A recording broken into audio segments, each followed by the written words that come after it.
Okay, so good morning. We're joined here today by Ben Hookway, the CEO of Relative Insight. Lovely to have you. Thank you very much. How's it going? A little bit tired. I was at an election special event last night, so I'm still kind of getting over that, but I'm rallying. Happy with the result, or? I think it was a very interesting night, not least for pollsters. Pollsters versus reality from a professional point of view. I think that's going to be, for me, that's the biggest story. Fair enough. Okay, well, I guess my first question is, could you give us a little insight into your career, kind of how you came to be where you are now? Sure. So I started off working for Fujitsu Services, big IT systems integrator, and I pretty quickly after starting at Fujitsu ended up in the United States. So I was in America from '96 to 2002, and I did 4 companies, acquisitions, startups. Lived in DC, lived in San Francisco all through the .com boom, which I'd have to explain to some of the younger people. So this was before the days of cloud and before the days of open source and so on and so on. So early stages of the web. it was absolutely fantastic. I mean, I had a brilliant time. I adored living in the US. But all great things come to an end. So we came home, my wife and I, in 2002, and then shortly after that I founded, with 2 friends, a mobile phone user interface software company. So this is the days just before the iPhone, when all phones looked awful to use, and we made software which made them look fantastic. And after we bootstrapped that company for about 18 months, whilst selling into South Korea, which is another set of stories on its own, because we sold to Samsung and LG and people like that. And then we pulled in some venture capital investment for that business, and then about 18 months later we got an acquisition offer. So we had the option to do another bigger round of funding or take the money and do the acquisition, and we took the acquisition. So it was a reasonable acquisition, and we sold out to a company called Mentor Graphics, who are based in Portland in Oregon. I then ran consumer electronics business development for Mentor Graphics. They make embedded software which goes inside of the guts of a lot of mobile phones. So I spent 100 flights a year and an awful lot of time in China, Taiwan, South Korea, Japan, places like that. Sounds very hectic. Yeah, that was pretty wild. Small kids, posher hotels than doing a startup, but nowhere near as much fun somehow. It's better to be slumming it with your friends on a journey and maybe I'm just romanticizing it now, I don't know, I probably am. But you ended up staying in the Hyatt and having posher flights and things like this, but you're not doing it with such a kind of a cause and a vision. Anyway, did sort of 2-3 years of that, and then sort of finished that up, and the venture capital company which had backed the first company asked me to go and help out at another company, so I left Mentor to be another startup again. Narrowly missed exiting that one. Then I swore I'd never do another startup, and then I sort of consulted to venture capital firms and doing various other things for about 18 months, and then Relative Insight came along and I couldn't say no. So Relative Insight I've been doing for a couple of years now. Okay, so could you give us a little insight into what it is that Relative Insight does? Sure. So we do advanced language analytics. So we take digital text, so that means forums or review sites or social media, or emails or anything that's digital, and we do pretty advanced language analytics on it, and we can tell a lot of very subtle but quite important things about people by the way they type and the way they express themselves online. The company started, the genesis of Relative Insight is actually out of Lancaster University, and Lancaster University has one of the leading cyber security departments in the UK. It's quite closely affiliated with the government and so on. And this project actually started as a security project, and we do law enforcement and security work. And we do a lot in child protection originally. So we can do things like, for example, we can in an online forum, we can tell the difference between a 13-year-old girl and a 30-year-old man doing a very, very sophisticated impression of a 13-year-old girl. Right. That's quite amazing.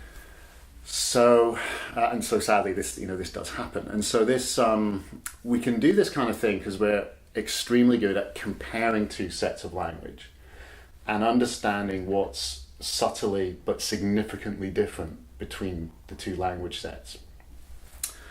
So we continue to do law enforcement work on child protection and other areas, but about a year ago we committed a lot more resources into the marketing and advertising world.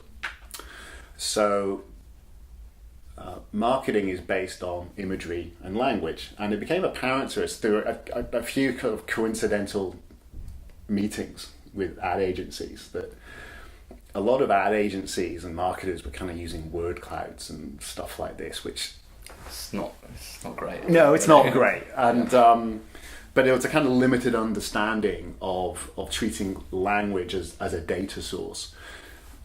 So it kind of dawned on us that this really could be quite a big thing for the industry, and so we've been going at it really in a completely committed way for about 12 months. And we the marketing right. Side of the business, yeah. We'd seeded a couple of smaller deals just before that, and we've picked up business. We work with Microsoft Mobile, Saatchi and Saatchi, Ogilvy, WPP. Wow, so some huge players there. Yeah, we've worked on some really big brands. We've worked on Toyota, and we've worked on big Procter and Gamble brands. And nice. Yeah. Well, can you give us any kind of examples of how you've helped them, or?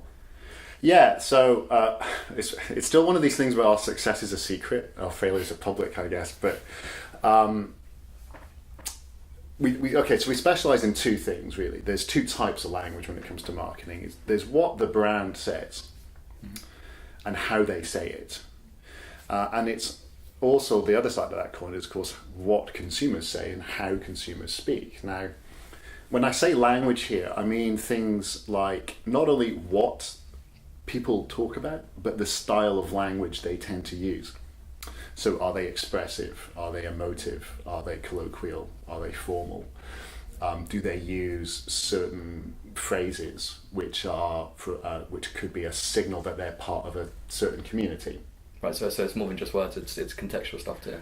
We're completely driven by context. So and the ability to compare language drives that context. So we can compare on multiple dimensions, I guess. So I'll give you some examples. So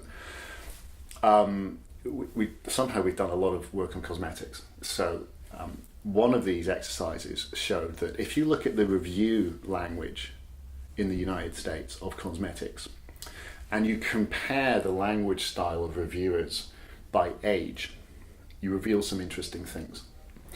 So for example, if you're 25 and younger and a woman in America, you're far more likely to say you wear makeup. If you're 40, 45 and older, you're far more likely to say you apply makeup. Now, this could be nothing or it could be everything, because this is typical of an unknown significant language trait. So the brands, you wouldn't even know to look for this stuff. But if you're a cosmetic brand and you're trying to sell to 20-somethings by saying apply our product every day for wonderful results, you're getting it really wrong without even knowing it. Right. Okay. So that's kind of across age group. I suppose it's kind of slight nuances that can really make a difference when you're trying to sell a product. Yeah, absolutely. Because the thing about language is that just as in the real world, if you mirror someone's language style or someone's communication style, they are far more likely to engage with you, and that's exactly true in the virtual world as well. So if you digitally communicate with a consumer in a style which is more like their usual communication style, they're more likely to get a connection with you. The trick is understanding what these important trigger points are in language. So that was an example across age. There's other kind of classics. There's a relevant one at the moment. So we've done quite a lot of work with Microsoft Mobile, or Nokia as well. I saw an article on that. Yeah. So the kind of things which spring to mind there, that one of the most interesting ones was the launch of the Lumia 1020, which was a device with an extremely good camera in it. And part of the marketing campaign was targeted at digital camera enthusiasts. So if you've got a DSLR. And so the marketing campaign went along the lines of, take awesome pictures with the Lumia 1020. Well, if you do the right comparison and analysis on the DSLR forums and review sites, you will see that that group of people tend not to say they take pictures. What they tend to say is they shoot images. So if you're a cool if you're into this topic, you shoot images, you don't take pictures. So Nokia, as it was then, or Microsoft Mobile now, saying take pictures to this group of people is actually desperately uncool without knowing it. And it's relevant now because if anyone who walks around London, for example, can't help but see the Apple poster campaign at the moment, where they're displaying photographs of people, of the photos people have taken with iPhone. And underneath, I don't know if you've noticed, but underneath it says shot on with iPhone 6. Yeah. It doesn't say taken with iPhone 6, it says shot with iPhone. And that's a very deliberate wording. Wow, interesting. Yeah. Okay, cool. So clearly, the technology you produce is kind of groundbreaking in this particular field. I mean, is there anything else out there like it? Not that we've come across. Certainly we've, with all the customers we've worked with, no one's ever said that, well, yeah, someone else does the same thing. People use maybe different techniques to try and get to the same insights. For example, focus groups. The old-fashioned way of doing this would be to get a focus group, ask people what they think, they tell you, you write it down, and you try and extrapolate that up. Whereas what we do is more like software eats focus groups, because people already express themselves in a forum, and they say what they think in a forum, and if you can just measure that and capture it, it's probably more accurate in some ways for certain things than a focus group. So no, from a technical point of view, no, we've not come across anyone doing similar things. Interesting. Yeah, but then every early stage company says that. Yeah. So,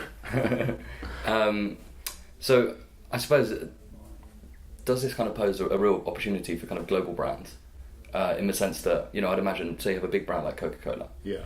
They outsource creative work to 50, 60 different agencies around the world, but they want to make sure that their message is in tune across all. Would Relative Insight be able to ensure that that is the case? Yeah, so there's a couple of elements to that. One is continuity of message from the brand. Yeah. We've done several bits of work around making sure that a brand's messaging is consistent and they are actually saying what they think they are saying. The thing about language is that it drifts very, very easily. So if you imagine, let's say it's Coca-Cola, right? There's a top-line messaging exercise. In that company there is brand guidelines, there is language, and so on and so on, and that's at a senior level. Well, by the time that language guidelines are disseminated through 3 hierarchies of management and through 4 different agencies, through 8 different media channels, the potential for that to be completely off message is really high. And quite often what we'll do is a comparison between what the brand thinks it's saying and what it's actually saying, and it's all over the map. It's crazy. So we get used to kind of ensure continuity. I think at a macro level, there's a growing demand for data-driven decisions in marketing. And the sort of top-line creative element of that, we play a really large part in informing that. So the where versus apply example I gave earlier on is a really good example of making the difference in the top-line creative process, but having data to back that up. I think that the days of there's always a place for great ads and great creativity, but that's not at all in conflict with good data. Data and creativity are just part of the same spectrum. So I think what's going to happen at a macro level is that all brands are going to be more data driven. There's going to be more bridging of the gap between data and creativity. And that's going to happen at a top line marketing level, and all the way down to a kind of programmatic ad targeting level as well. And we give brands the capability to say the right thing at the right time in the right way to the right person. So it opens up a massive number of creative options for them. So what's the kind of reception been like? A bit in the UK, or has it been better received in the UK than it has in Asia, or Well, we haven't gone to Asia with it, so I can't speak to that. We've half our revenue comes from New York and half comes from the UK. On the whole, the US is keener to sort of try new things and go to market. I think the UK is getting more and more innovative. I think that the whole industry has to be a bit more data literate, personally. There's big variance in sort of data literacy and context, particularly context-driven stuff. I think for us, over the next 2 or 3 years, I'd say that in 3 years' time, the centre of gravity of our business will be in America, almost for sure, because that's where the biggest brands are. That's where the big ad agencies are. That's where the money is. That's where the revenue is, and ultimately, that's where the exit's going to be. So, what you imagine in the next few years, kind of head towards the US? Yeah, so we go quite a lot already. In the States, most of the business is driven through our ad agency partners, so people like Havas, Saatchi and Saatchi, people like this, and so I suppose big global sort of media agencies. Yeah, exactly, and so that makes it feasible. So it's effectively a channel sale. So that makes it more feasible to kind of commute to New York once every 5 weeks, maintain the relationships, talk with their clients, and drive business that way. I think over time, though, we'll end up doing more and more direct business with brands, both from a kind of a marketing perspective, but also a market research perspective. So I'd anticipate, in fact, this is what we're planning at the minute, is a physical presence in probably New York initially, and then an expansion out from there. Cool. Can you see any kind of challenges in terms of scaling the business across to the US? Yeah, loads. I think so. Having sort of sold software for enterprise software for 6 years in the States, I'm kind of fully aware of the hyperbole of selling in the US. It's a very seductive place to go. There's a large amount of grass is greener to the elements. It's the biggest risks are the first hires you make. I've run sales teams in the US, and sales guys in the US are very good at selling themselves. It's extremely difficult to make that first hire and get it right, and make it right for your business, because it's critical, isn't it? Absolutely. I mean, I think when I'm certainly of the view that when you're growing a business from the founding team, the first 5 hires you make, say, are pivotal, because they end up defining the whole culture of the business from that point onwards. So finding the right person who's available, at a price you can afford and fits with the team, and so on, is very, very tough. And personally, I think that it's a big risk to kind of gamble on hiring someone in the States and expect them to get on with it. So I would expect certainly some of the management team of Relative Insight are spending a lot more time in North America. Nice. Okay. Yeah. Well, okay. One final question, because we're running out of time. Where do you kind of situate? How do you feel about kind of big data and kind of the future of it and what it poses for businesses? Oh gosh. I know, big question. Big question, not much time. Yeah. I think. Just very succinctly. Okay, succinctly, I think big data is neither good nor bad. It just is here. The trick is going to be context. It's how people effectively put context around big data is going to be the critical measure of whether it's going to be useful. And it's better to have modest data with great context than big data with no. Okay, cool. Well, thank you very much for coming. Hey. It's lovely to meet you. You too. Cheers. Pleasure.